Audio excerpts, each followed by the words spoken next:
Hey everyone. Thanks for listening to Event Mavericks, a place where we challenge assumptions and garner solutions in event management. Let's dive in. What's up, guys? It's Rachel Fusco and the fabulous Sarah Kale with Imprint Events Group. We are in our third, feels like a millionth episode of the Event Mavericks podcast. And in our podcast, we like to tackle the day-to-day for you guys, and then ultimately always talking through 3 objections with 3 solutions. Today, we're going to talk about finding that true partnership with your vendor. What does that look like? How do you actually accomplish that? Can you accomplish it? And then the successes that happen after. So that's what we're talking about today. Sarah, anything to add before we dig in? I'm ready to roll. This is a good topic. Okay. So just so you guys know, we totally recorded this episode yesterday. And I'm going to say that this recording is probably going to be far better, mainly because both of us were like scratching our eyes out. I don't know why. We hit like midday. It was like allergies. Yes. And food coma from a big girl salad. I'm like, yesterday was rough. It was really rough. So the audience should be glad that we redid this today. Yes. And we did it mainly, I guess, because my sound was really screwed up. So we had to reshoot it anyways. Yeah. But it's good because now it's fresh. Yes. We had time to digest it, do all the things. So we're going to hit it. Here we go. Hitting the ground running. So true vendor partnerships, what does that look like? So one objection that we were kind of talking through out of the 3 is how I think one of the biggest keys is for success is how do you get your vendor partner to be invested with you on this journey? And this journey could be anything, whether you're planning an event, whether you're planning your first conference ever, whatever it is. How do you get these vendor suppliers that you've reached out to and engaged? How do you get them invested with you? So before I dig into the solutions and things, Sarah, anything to add on this fun little topic? No, I know yesterday when we talked about it, you brought up a good example of a client or a program that you worked on in the past. So I would think we should dig back into that because I thought that was a great example. Yeah. Woof. Yep. It was a woofy one. I think so. I feel like I have so many examples. I don't know why. Right. I don't know. It's all this. We've been doing this for a minute. Yeah. I mean, maybe it's just like there's so many, but one example, this is probably going to be different than the one that I talked about yesterday. I remember digging in specifically around food and beverage in particular. And this particular client that I was working with, they were centered around food and beverage. That was their business. So that was very important to them. That was like a really big deal. So knowing that, I really needed this. It was a venue partner to be on board with me, like understanding the importance of the food and beverage. Every client's different. Some clients, it's really important that they have this or that, or the hotel rooms, whatever it is. This particular client was food and beverage. So we usually always got creative with our menus and did some different things. And in the conversations with them, you start out in those convos and it seemed like it was going in the right direction, but then, and that I understood the assignment, basically. They understood the assignment as they were looking through like menus and then trying to come and think outside of the box. Mm-hmm. But then when we started to see the output of their ideas, we would brainstorm together and then they would come back with like, hey, this is sort of what we've heard. It was interesting because it was not quite on point. Okay. And so that it was like, okay. So then it was like working back and forth. But ultimately in this example, I think I struggled the most because they were kind of like, it'll be all right. And it's probably one of my biggest pet peeves is being dismissive. Yeah.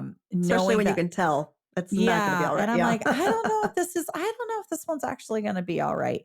But they're like, nope, it's going to be fine. It's all the things. And it just felt very dismissive. And I needed them instead to be really aligned and in some ways get excited with me. So that was one of my examples on trying to get that venue partner to get excited with me because, if you share in that excitement. Yeah, of course. Right. Then you're sort of aligned together. And then all of a sudden the ideas start flowing. Of course.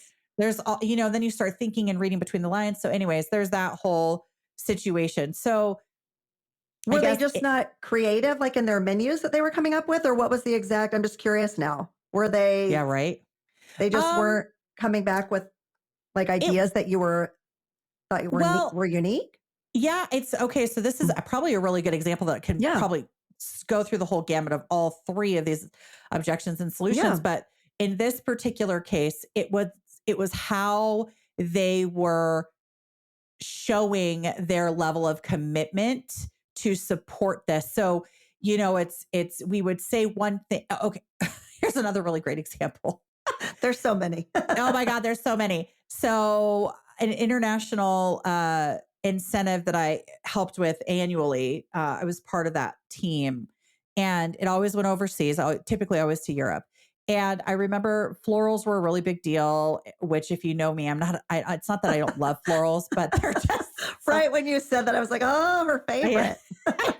I just don't like spending money on them. I love it. I don't know why. I don't know why. But anyways, so I said, hey, these are some of the perfect example of meeting and level setting with the level of investment that you're getting. I had learned very early on, especially dealing with international programs, to communicate as much as you can through visuals. So I put out a bunch of visuals of like, this is sort of what I'm envisioning. Mm-hmm. And I was very specific and made sure that I picked out imagery that I knew would support. I wasn't trying to pick out something that wasn't reasonable, but just to give a good sense. And when they came back with the proposal deck, I was just like, what? You're like, did you look at it? I was like, what? They came back and they're like, florals. It literally on one page, it said florals and it had a picture of a single rose. I was like, huh. What? Oh, that's wild.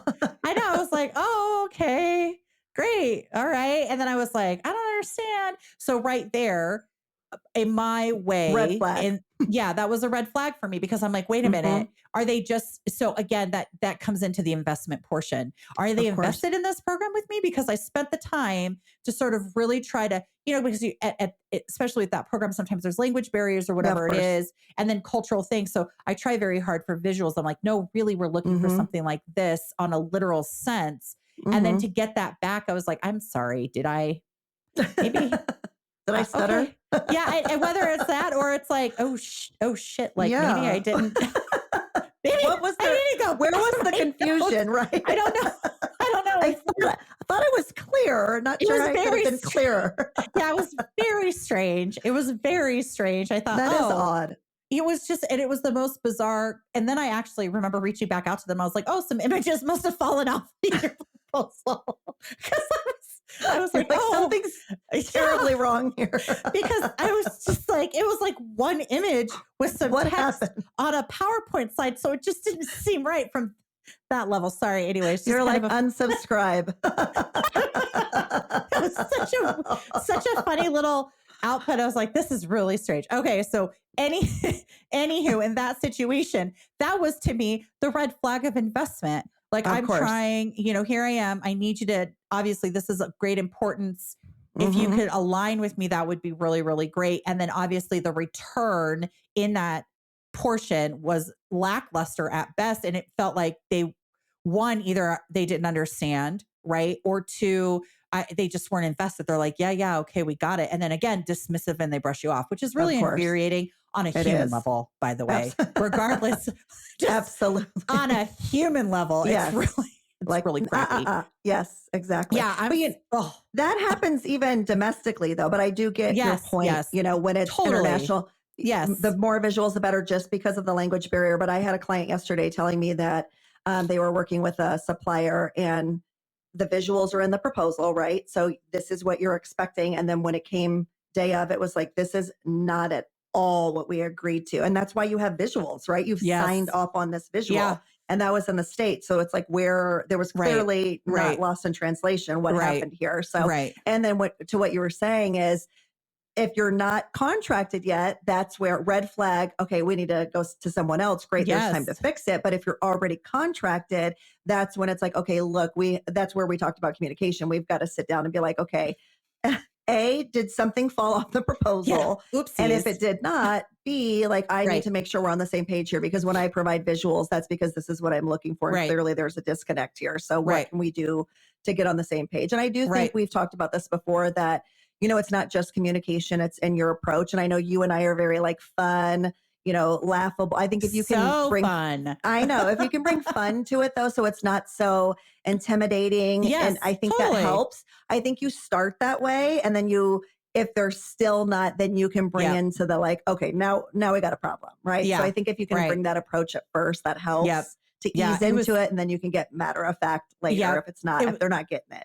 Yeah, and it's almost like you want them to work as hard as you're working, I guess on some Of level, which course. is Yeah. kind of a weird thing to say because who's to say that they aren't working that hard? But I Yeah. mean, True. just to get beyond the philosophical, ultimately, I think Yes. what we're kind of boiling down to is in this first objection, which by the way, you guys, we sort of just saw this first objection, but it's to get them invested with you. I think it's really just again, being honest with your partner, Mhm. whoever the partner is, venue, vendor, supplier, whatever, however you want to call them, being honest and upfront with them. Like, listen, these are my priorities. I'm going to tell you right now, out of all of the balls that are being thrown in the air and juggled, Mhm. these are the ones that cannot drop.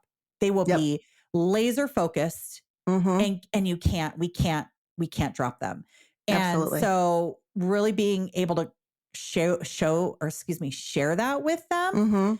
Mhm. And then setting the standards and then managing expectations. This is sort of how we think, how are things going to go? Here's my expectation on execution level, whatever that is. So I think as long as you're ready and willing to be a true partner on your side, where Mhm. you're here like, hey, I want to make your job, or I would like to help you on some level by giving you as much information as possible to ensure Mhm. that one, we're the right fit. To your point, if you haven't contracted Mhm. them, or Yep. if you have contracted them, right, you're continually giving as much information as possible to help them succeed. So Correct. I would say that would be a solution on how to get your vendor partner invested with you in the beginning, Help me which help then, you. yeah, yeah, Yeah, right? or help me help you help me. Yeah, exactly. In the end, I need you to help Ultimately, me. yes. Yeah, I need your help. Ultimately, yes. I need your help. Bees and honey, people, bees and honey. And Yep. I'll tell you, Yep. my honey has some spice in it for sure. Yeah, it So does. It does. Watch out. I'm just, yep, a little bit of that on it does. I mean, spicy honey is a thing. Okay. Yes, it is. That's true. It's a thing. So we're just going to move on. So then our second objection in this is how do you guide your vendor, supplier, partner, whatever? I feel like I have to say all the things without telling them how to actually do their job. Mhm. So this is also one of those things where in the case of the first objection, right, getting that proposal back with the single flower on it, I'm like, do they? I don't understand. Do they understand? I'm very, Yes. and you start to think, and unfortunately, what that comes down to is that then on the client side, you feel a little shaken because you're like, Mhm. oh, wait, I don't think what I said resonated. Mhm. Potentially on the vendor side, you're like, yeah, I totally get it. I just don't know how to better represent it. So I want you to know that, yes, I get it. But Mhm. then ultimately, maybe it's not showcasing through this piece of it. So but in the end, it's like, how do you, and this is coming, obviously, I'm coming from a client's perspective versus a Uh-huh. vendor. And we have both sides, right? Sarah and I have Yep. been on both sides of the fence. And now with Imprint, we're on the supplier partner side. So Mhm. I think in this case, without having to tell them how to do their job, it's really understanding how they work too. So I think there's a responsibility on both sides Mhm. to be very transparent in your processes, Mhm. in your timelines, in your milestone deliverables on both Mhm. sides. On Yep. both sides. Mhm. Everyone has planning windows, everyone has opportunities where doors open and close. And I think as you're on this journey together, you're kind of watching each other's back, helping each other through the bumps in the road. But through that, you guys are both outlining together. One, the client side is coming to their partner in a way that's like, listen, this is a compressed deadline. I don't know Mhm. what's even feasible about this point. I need you to help me prioritize. And then ultimately, the supplier is able to come back knowing how Mhm. they work to then help support that client in those decisions. And so I think if you can understand from a client's perspective, If Mhm. you can understand their processes and timelines, I think that helps a lot. And then vice versa for the supplier partner. Again, if this piece of it, if you're able to then share with the client, like, hey, listen, we want to do Mhm. this, but let's be real about a couple of things. Like, Mhm. we've got 3 weeks to plan. That's going to be massive compression on inventory. That's going to be rush fees. Like, Mhm. it's okay to talk about those things because if you're saying them now, it just allows both parties to help execute in a way that's very smooth, where then the client doesn't feel like I need to step in because I feel like things aren't getting done Fast because enough. Yeah. or whatever, right? Yeah, Because for whatever purpose. the Yeah. supplier has laid out for them, Mhm. this is our process. This is our Mhm. timeline. This is how we communicate. And when you uphold that, then I think in the end, everyone feels like, oh, great. They totally got it. They know what they're doing on both sides. Yep. Well, and I think so much of it too is with timelines, we all rely on each other, right? So I have a client right now that they have a huge planning window, and huge for us now is what, like 6 months. I feel like Yeah, so much of it now is like for two real. months, but 6 months Yeah. is like, okay, we've got a little bit of time compared to what we're used to. And so it gives us a little bit of time to be a little bit more creative, create some custom fabrications. And so one of the suppliers I'm working with was like, hey, we have a really big project this week. Can we get a couple more days? And I didn't want to have to do that. But realistically, if we want to give them the best fabrication possible, you just have to communicate to the client, like, hey, if we can get a couple more days, this is going to be amazing. If that's okay with you, I would love to push this to Wednesday instead of Friday. And I think, again, same with communication. If they have to have it to their decision maker on Friday, it is what it is, right? But if they Right. can communicate with their decision maker, yep, let's give them till Wednesday. Great, we can have it to you on Wednesday and we're going to knock it out of the park. And Right. it's going to take the event up a step, up a notch, Right. Right. And so Right. if you, again, communicate, it's always about the communication. And that's why I love it when they're like, oh yeah, we have 6 months, 8 months, 9 months. It's like, yes, because we rely on each other so much and everyone's timelines are different. And what maybe takes normally 2 weeks, we all know it. If it's a busy month, like we know April's going to be slammed for us, it's a busy month. It might not take 2 weeks. Our Right. suppliers may be a little bit busier and it might take 2.5 weeks, 3 weeks. So we all just have to work together and be a little bit flexible. And I think when our clients are understanding, and sometimes they can't be, and that's fine. And that we understand that. But if we can all work together and be flexible where we can, I think that makes Right. everything Right. better. And the events, we produce better events. Right. And you guys, just Mm-hmm. so you know that Sarah went ahead and solved Ooh. objection number 3, Oh, I which is did. Did I? excellent. Yeah. Oh, Yeah, girl. No, oh, that's great. oh, She look at rolled me. right into All communication right. because it's called Well, ultimately, it anticipation. always comes down to that, It does. doesn't it? It really does. It really does. And it's really hard sometimes when we're putting these episodes together Yeah. is because it all sort of blurs together because quite frankly, you don't think about breathing, you just do it. So Yeah. on so many levels, you're so right. Like communication Mm-hmm. is at the core to everything, but Mm-hmm. to be able to break it out from that level of Yeah. communication and make sure to pull out 3 points. But yes, that was actually our third objection was outside of, how do you work with your vendor without having to tell them how to do their job? But then Yeah. ultimately, how do you solve that communication challenge? Just like you said, and perfect example, just talk and Yeah. communicate. We say that almost on every episode. And I Mm-hmm. still find it really fascinating when, you're engaging on any level. Mm-hmm. Everyone's just a person. We're all Yeah. consumers and all of those things. And so I think sometimes, I don't know if there's a fear of not having the right answer potentially or whatever Mm-hmm. that is. But in the end, if you are going to just make assumptions, right? Mm-hmm. It makes an ass out of everybody. It makes an Mm-hmm. ass out of you, makes an ass out of me because, oh, I just assumed that it would be okay if that. And then again, that's where you were leaning into on that breakdown of communication Mm-hmm. where the client came to you and actually asked, hey, listen, I need more time. Can I get more Mm-hmm. time? Opened up the level of dialogue, gave Yep. Sarah an opportunity to reply back, like, absolutely, we can support this. Or, yes, we can support that. Keep in mind, though, the compression, right? So, really, you don't want Mm-hmm. to lean in past this many days because we are getting Of up to that course. really tight, whatever that is. So, Mm-hmm. but because of that, it just strengthens your partnership overall with any of your vendor suppliers, whoever on Well, and that I piece. understand that too. And I don't want to say I hate doing something, but I do as a salesperson. I don't like telling someone a deadline and then asking for more time. It's just inherent in me. I don't like doing that. So I understand where people don't want to, but sometimes if I know it's going to make the product we're going to deliver better, it's like, okay, fine, I can do it, but I really don't like having to ask for more time. So if I really don't think it's going to give a better result, I really push back against it. Like, is there any way we can make this happen sooner? But if I, in my gut, know it's worth the couple extra days, then I will. But I don't know. I am one of those people that it's not that I'm fine with open, honest communication, but if I just don't like it when I've given someone a deadline and I want to ask, I just don't. It's a thing. So I know. And so I get where people have that hesitation. Yeah. I do get for it. sure. Yep, Well, it feels like, oh, did I overcommit and under delivering? It's that feeling like, should I have never committed to that timeline to begin with? Now did I they're fail in some way? Yes. Yeah. Now they're going to feel like, why is she taking so long? Exactly. All the things. Yep. All the things.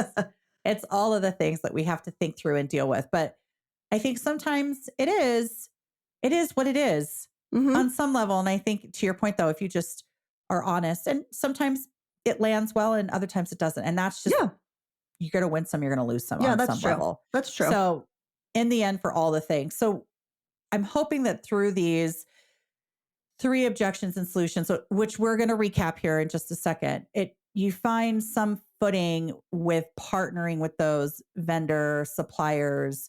And I mean, I know for us now being on the supplier partner agency side for us here at Imprint, I know for us, we really try really hard to better understand and listen, have really solid active listening skills.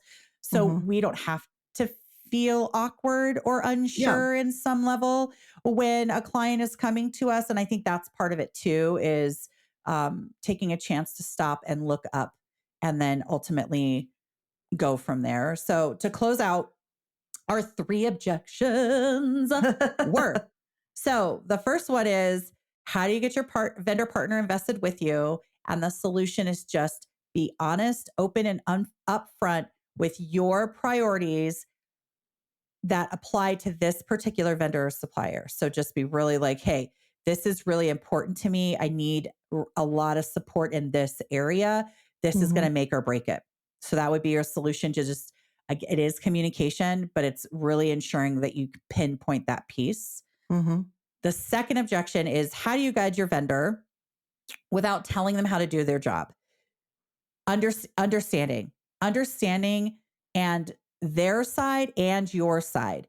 So a good vendor partner is going to understand your side and be able to weigh that against, right, their timelines, and a vendor partner.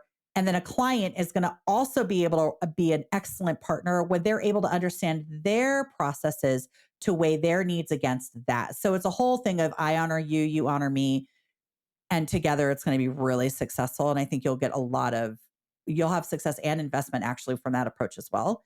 And then the final objection that Sarah leaned into was communication. How do you solve your communication challenges? Don't assume. Don't make assumptions. Just raise your hand and say, I need a little support here. I'm feeling under-supported, or I missed the mark. I'm missing communication deadlines, or maybe I'm not having enough deadlines. I need a little bit more communication. All of the things means just don't make assumptions. Just open up the lines of communication and start that. And that's it, my friends. For our episode today, I will say that Sarah and I are both, well, Sarah lives in Vegas, so it's not, she lives there, but I am coming down, and we are going to be at Biz Bash. It's Spring Connect. Super excited at the Venetian. We're going to be seeing some of our friends in the industry that I'm really excited to see. And then also some of my buddies from Vegas. So it'll be fun. We're going to be out collecting stories. So if you've watched the series that we have, which is You Can't Make This Up, we need your stories as well, because they're really fun. And there's a lot of them out there. And I'm sure somebody wrote a book, but we're here to capture those things too. So as always, ask us anything if you have any topics, and we'll hit them up on our next episode. Sarah, anything before we close out? Nope, that's it. We're excited to see everyone in Vegas next week. I know. Whoop, whoop. Okay, everybody. Thanks so much for joining us on this episode. We'll see you next time. Bye, everyone.